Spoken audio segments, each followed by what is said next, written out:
Hi, everyone. Welcome to the podcast. I'm Shelby Jo Long. I am here on the Genius Entrepreneur podcast today to introduce you to business owners that have created businesses out of their genius. Geniuses that use their expertise to make a bigger impact in the world and to create a change and a transformation in more people. And today I have the opportunity to speak with someone that I know on a few different levels. And we've just more recently engaged in the business, and I got to know more about her business, Moms Without Capes. And Onnie Michalsky is here today to tell us all about her background and her business. So Onnie, welcome to the podcast. It's great to have you here. Yeah, I'm super excited to be here, Shelby. Yeah, it's a lot of fun. We just as a side note, we know each other through our children, and it's kind of a fun story that our kids are connected in an after-school program, and Yes. it's just kind of fun that we have that connection, but then it blossoms into something else, and we also have similar business interests and similar passions, and it's just really fun to be able to make those connections. It's just the power of networking. So Onnie, but why don't you tell us a little bit, give us your background, give us your story before we dig into your business and how you created a business out of your genius. Sure. So I am, my most important role is that of mom. So I've got 6 kids, and actually you kind of alluded to that. Our oldest daughter works at the after school program. So I don't even know. I can't even think of the first time that I was like saying to Ariella, I was like, guess who I heard of? I don't even know. I like, now that I think about it, I'm like, I don't even know. Maybe through a different networking group or something. And she was like, oh yeah, I know her kids. And like, she had known you just from coming in and out and stuff. And then after that, I think I got on her nerves because I was constantly like, guess who I'm seeing? Guess who? It became like this connection. So that's my most important role, is that of mom. Most important. Yeah. I also by trade or by education, I am also a licensed therapist here in Montana, and moved to Billings 2020, but we moved to Montana in 2009. And I was a stay-at-home mom for 14 years. We were homeschooling. I'm originally from Philadelphia, Pennsylvania, or the suburbs of, and ended up coming to Montana in 2009. We bought a hotel out in a smaller town about 100 miles away, moved there, and had lived there. And that was where I got my license. I had already had my master's in therapy or in counseling, family counseling, and decided to go back and get my license. Meanwhile, while I was a stay-at-home mom, I had done a lot of things. I was very involved in our community. And one of the things that I had done was I also became a Zumba instructor. So as part of that, I got certified as a health coach, as a group fitness instructor, and then as a health coach. And that led me to the world of coaching. And so by the time 2019 rolled around, we have to get like 2,300 hours, or actually 3,000 hours of supervised, supervision to get our license, like our therapy license. So I had done all that. And in 2019, I had gotten licensed and I got certified as a coach. And I was like, all right, I'm ready to start my own business. It's kind of how you always do things. Like even the move across, like it was just like, okay, it's a leap of faith. And I decided, but then at that point I was like, I don't even know how to even start. And so I hired a business coach, and through the last 3 years, I guess it's a little bit more than 3 years, right? 2021, 22, right? We're 23 now. We're 23 now. I have, of course, my business evolved quite a bit.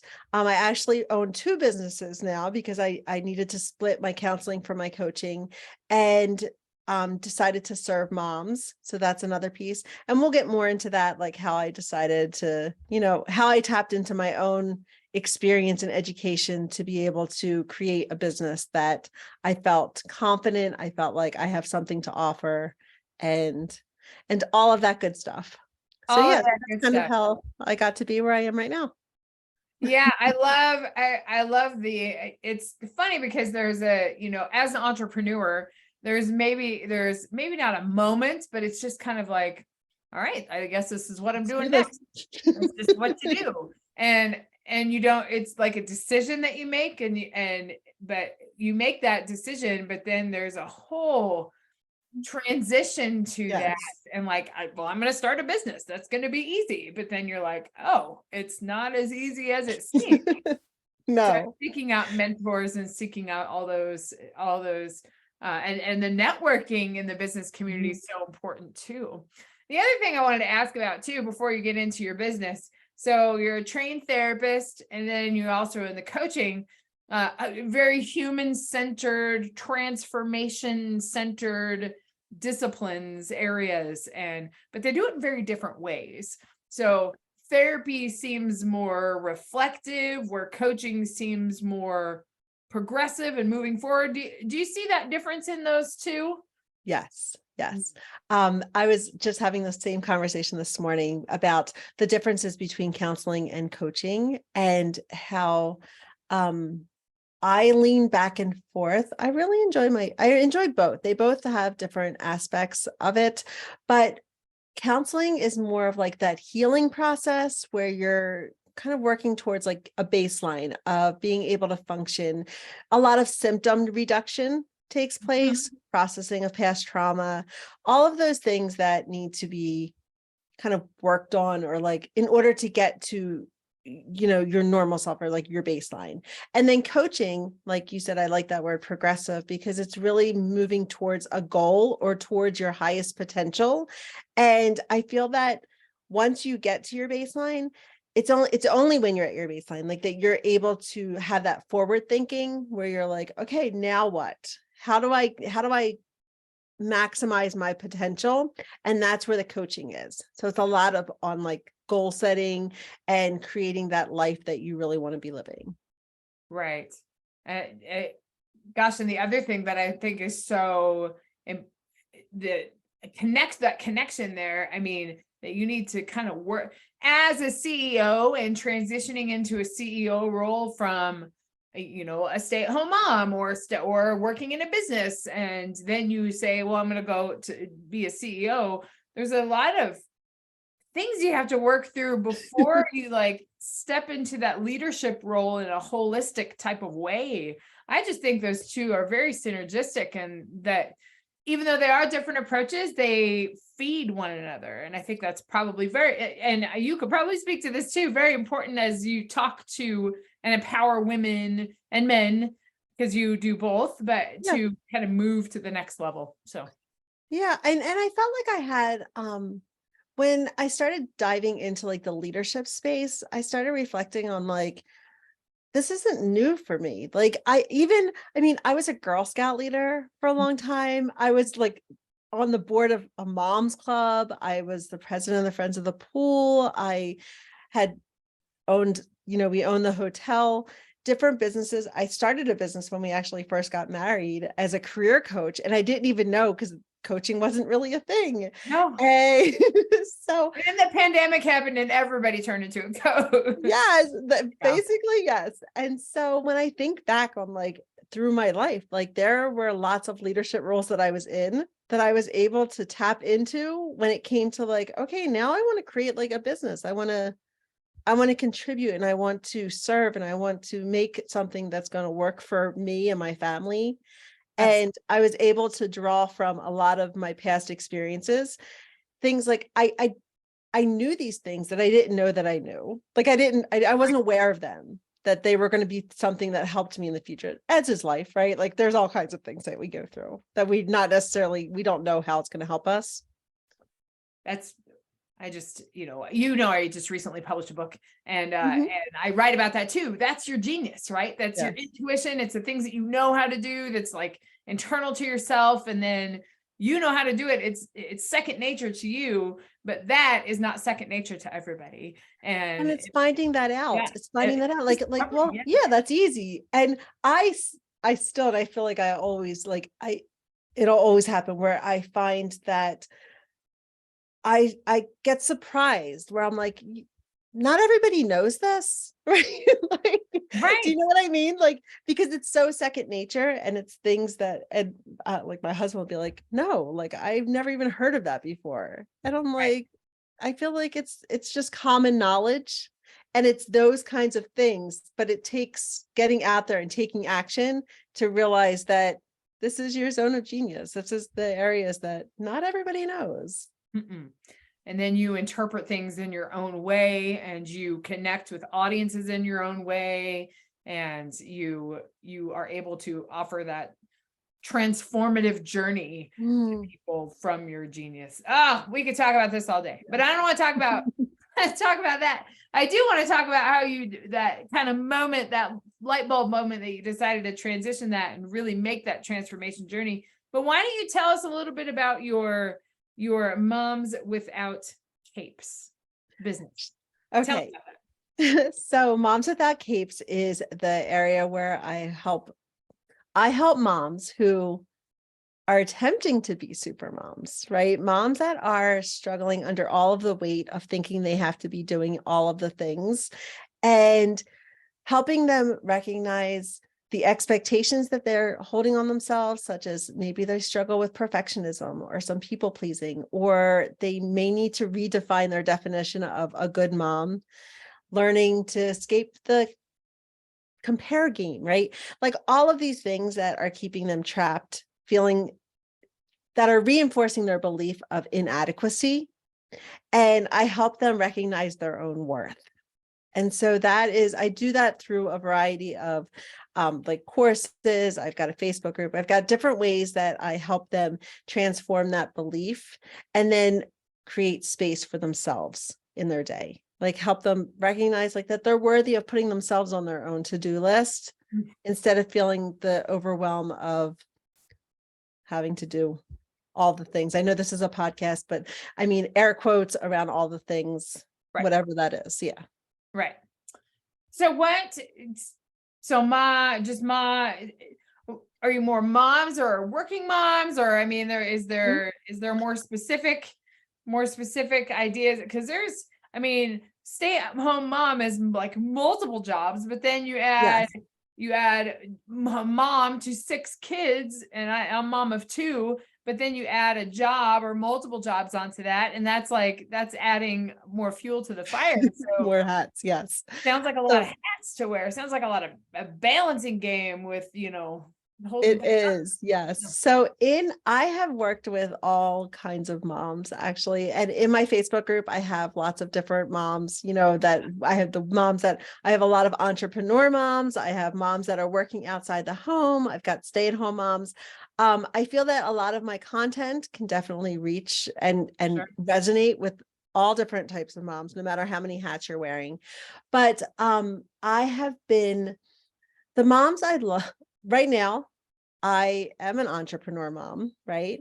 But when I struggled with my being a super mom, like when I struggled with um like having my cape on and holding on to it tight and not being able to like rest or not being able to put myself on my own to-dos with all the guilt.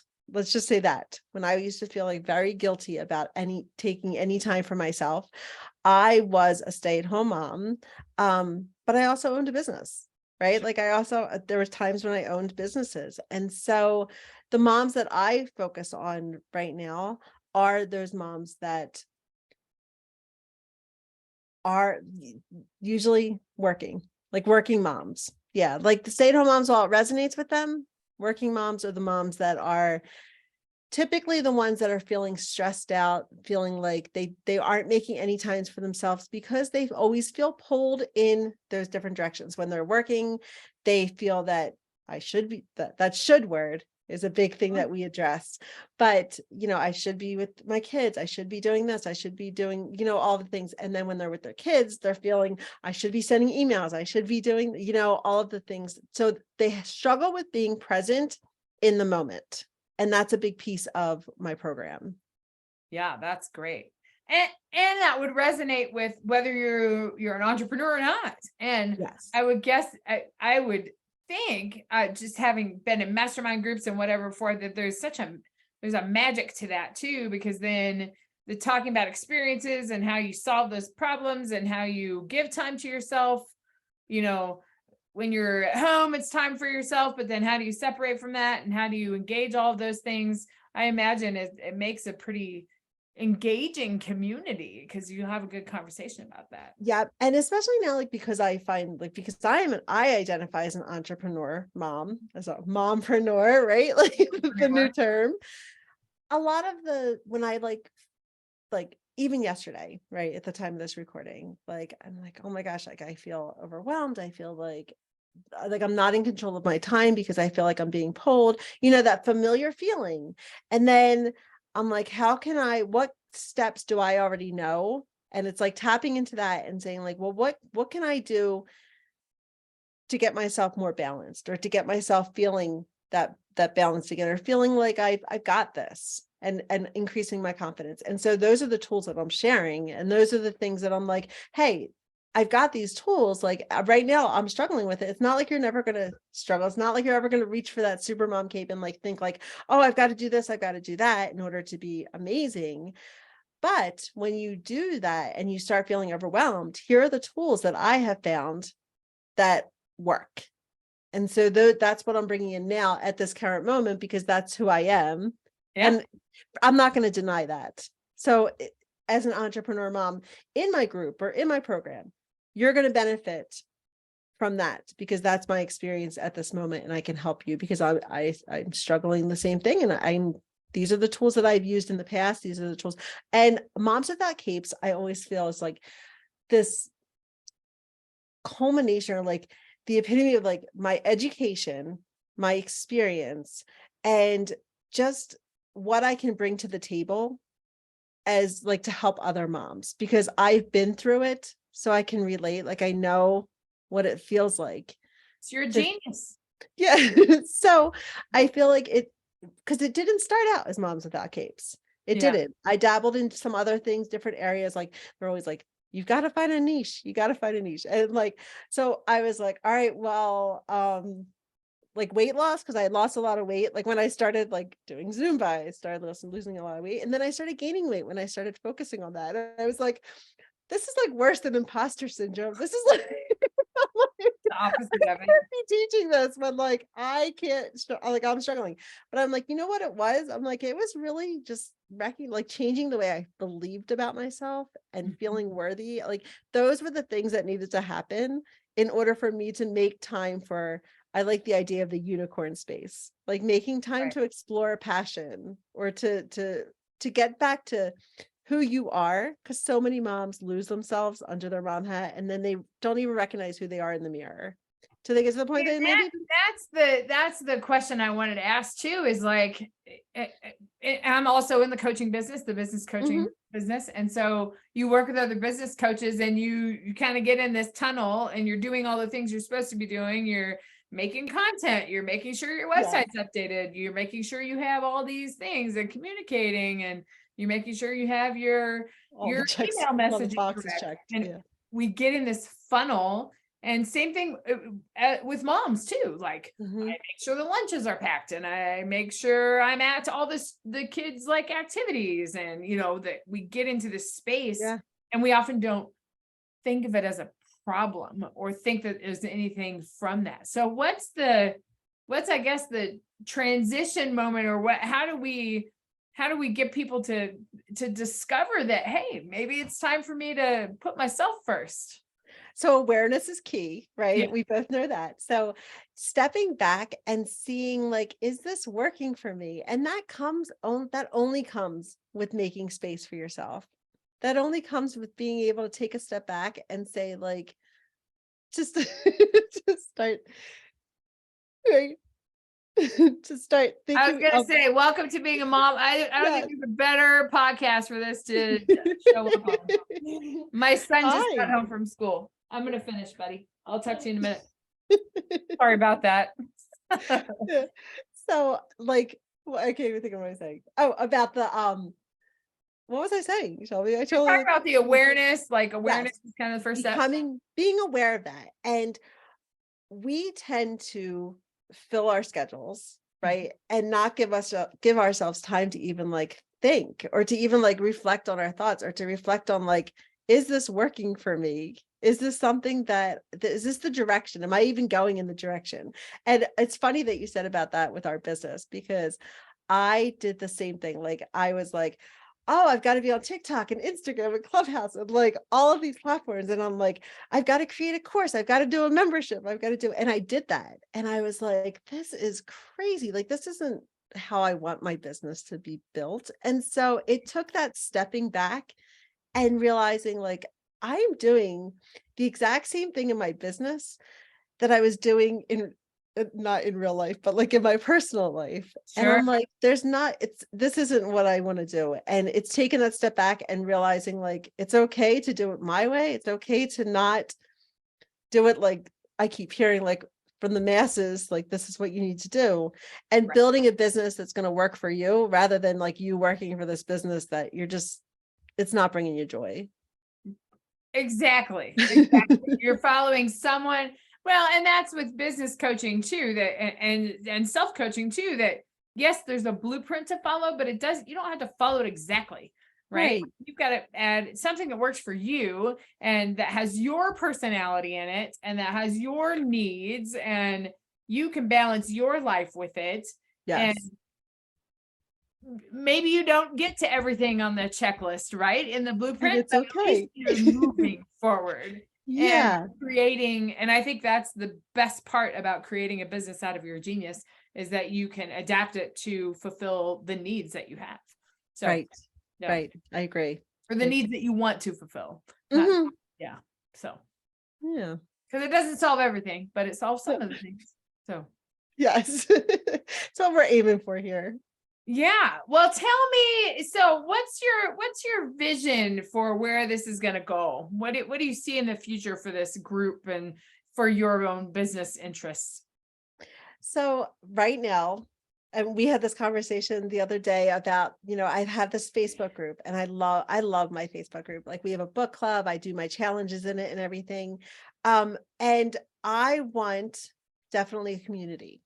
I would like to have this community, but in order to translate, like in order to kind of move from, a free Facebook group to the community that I want, it takes some nurturing. It takes some helping moms realize that they are worthy of investing in, that they are important enough to prioritize, right? There's a lot of that initial work that I do in my Facebook group to help them move. So right now, what I'm doing is I am doing one-on-one. I'm doing one-on-one with clients. I have to start somewhere. I tried a membership 2 years ago, and I was never able to grow it more than 4 people. And at the end of the year, I was like, you know what? Let me just go back to the basics and just do one-on-one. I know my stuff, like to be able to coach and to teach my clients, the women that are ready to work with me. And then at that point, I'm learning from them as much as they're learning from me. Like I'm learning like the words they're using. I'm learning their pains, their pain points, learning where they want to go, what their goals are, to be able to speak to a larger mass of people and to create that. Because ultimately I feel that there's such power in groups, that I love the group model. And so I would love to have that membership. Plus, the other thing is I'm only one person. And if I'm continuing to trade my time for money, I can only serve so many people. Like I still have my own family. I still have a life. Mom, you have your therapy business, you have a husband, Yes. right? Like all those Right. things. Yeah. Right. And I don't want them to fall out when like trying to like build this business. So in order to do that, like I know that a group business or a group model is definitely in my future, because I love community, I love groups, and I want to serve more than just the moms that I have time for. Right. You can serve more in bulk, right? I shop bulk, right? Why not create my business in bulk? Right. I mean, But it takes time. It's the model that you hit the nail on the head. You're trading time for money right now. And that's fine, because you're building your foundation and discovering, you're doing research, but you're also serving your clients, but then building a model where you're meeting twice a week instead of, and you're meeting 20 people rather than one. Right. That changes the dynamics.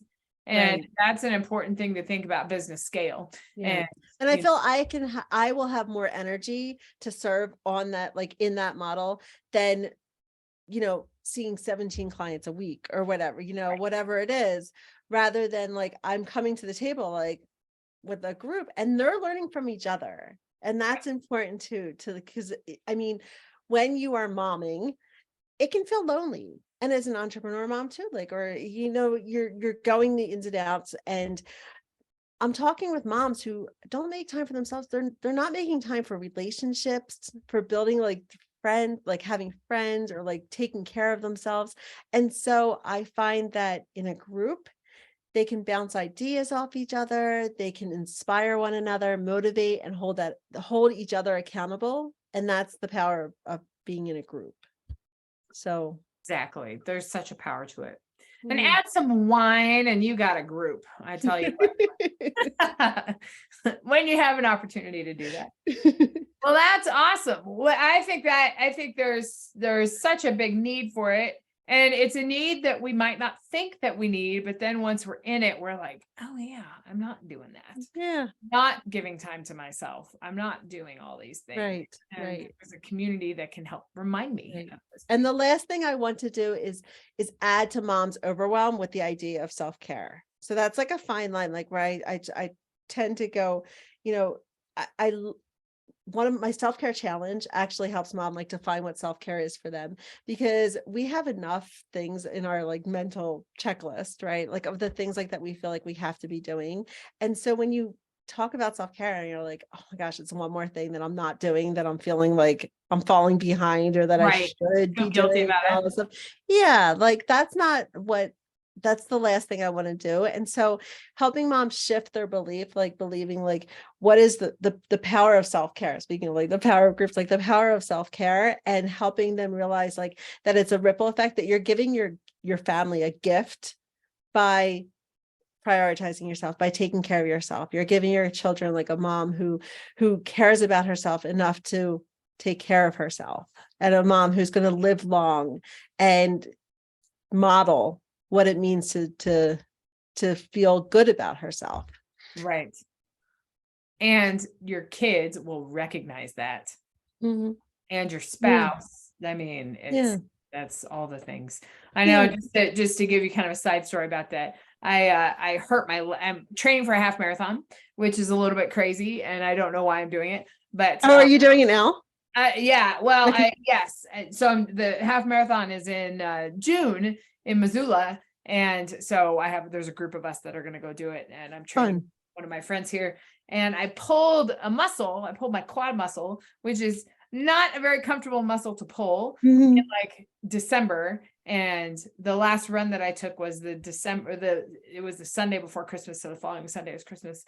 And it is killing me right now that I can't go. I'm still recovering, and it's been Yeah, 2.5 you're like weeks, derailed from your training. and Yeah. it's killing me that I can't go. And I'm not a runner. I don't really like running, Mhm. but that is something that I am starting to enjoy it, because I was in a routine. I was in a Yeah. habit. I would go to the gym 3 times a week, and that was my me time. I'd listen Mhm. to a book or whatever, and then I would exhaust myself. But now I can't do that, and it's driving me bananas. And so, Yeah. Yeah. but I That sounds fun though. Yeah. well, fun, but Well, I actually I trained for 4 and ran 3 a yeah. while back, and I was going to I have it on my bucket list to do a full marathon. And I started last year and then got plantar fasciitis on my feet. And I was like, this very similar. Like, I was like, dang, like I was just getting up to like being Getting able to do the into 3 it. miles. And like and then I couldn't walk. I couldn't walk for like 6 months. Like, Oh, geez. like, especially in the morning. It's finally getting better. So I Yeah. started getting back into the running. But yeah, I can It's really tell you.